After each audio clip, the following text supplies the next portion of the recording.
നമ്മൾക്കൊക്കെ വീട്ടിൽ കുക്ക് ചെയ്യുന്നതിനേക്കാൾ ഏറ്റവും കൂടുതൽ ബുദ്ധിമുട്ടാണ് പാത്രം കഴുകാനായിട്ട്. ഇഷ്ടംപോലെ കുറച്ച് കുക്ക് ചെയ്താലും ഒരുപാട് പാത്രം നമുക്ക് കഴുകാനുണ്ടാവും.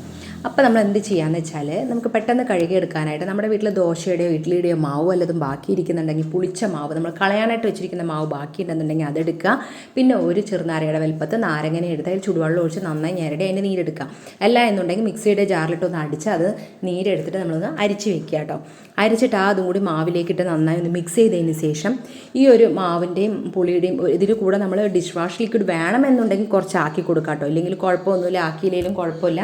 നമ്മളിത് യൂസ് ചെയ്തിട്ട് സ്റ്റീൽ പാത്രങ്ങളാണെങ്കിലും ചില്ല് ഗ്ലാസ് ആണെങ്കിലും സെറാമിക് കപ്പൊക്കെ ആണെന്നുണ്ടെങ്കിലും കഴുകിക്കഴിഞ്ഞാൽ നല്ല അടിപൊളിയായി തന്നെ കഴുകൂട്ടോ. പിന്നെ നമുക്ക് സോപ്പ് പതയൊക്കെ വേണമെന്നുണ്ടെങ്കിൽ നമ്മൾ കുറച്ച് ഡിഷ് വാഷ് ലിക്വിഡ് അതിൽ മിക്സാക്കി കൊടുത്താൽ മാത്രം മതി കേട്ടോ. പിന്നെ ഇത് പാത്രം കഴുകാൻ മാത്രമല്ല, നമ്മുടെ വീട്ടിൽ ഇതുപോലെ സിങ്കൊക്കെ ഉണ്ടെന്നുണ്ടെങ്കിൽ സിങ്കൊക്കെ കഴുകി കഴിഞ്ഞാൽ നല്ല പോലെ തന്നെ ക്ലീനായി നല്ല ഷൈനിങ് ആയി കിട്ടും കേട്ടോ. അത് ഒരിക്കലെങ്കിലും നിങ്ങളൊന്ന് ചെയ്ത് നോക്കണം. അതുപോലെ സ്റ്റീൽ ടാപ്പൊക്കെ ഉണ്ടെന്നുണ്ടെങ്കിൽ സ്റ്റീൽ ടാപ്പ് നമുക്ക് കഴുകാം. ബാത്റൂം കഴുകാൻ വരെ നമുക്ക് ഇത് യൂസ് ചെയ്യാം. ബാത്റൂമിനകത്തുള്ള സ്റ്റീൽ ടാപ്പും അതുപോലെ ബക്കറ്റ്, മഗ്, ചെരുപ്പൊക്കെ നമ്മൾ ബാത്റൂമിനകത്ത് ഉപയോഗിക്കുന്നതൊക്കെ നമ്മളിത് യൂസ് ചെയ്ത് കഴുകി കഴിഞ്ഞാൽ നല്ല അടിപൊളിയായി തന്നെ ക്ലീൻ ആകുകയും ചെയ്യും.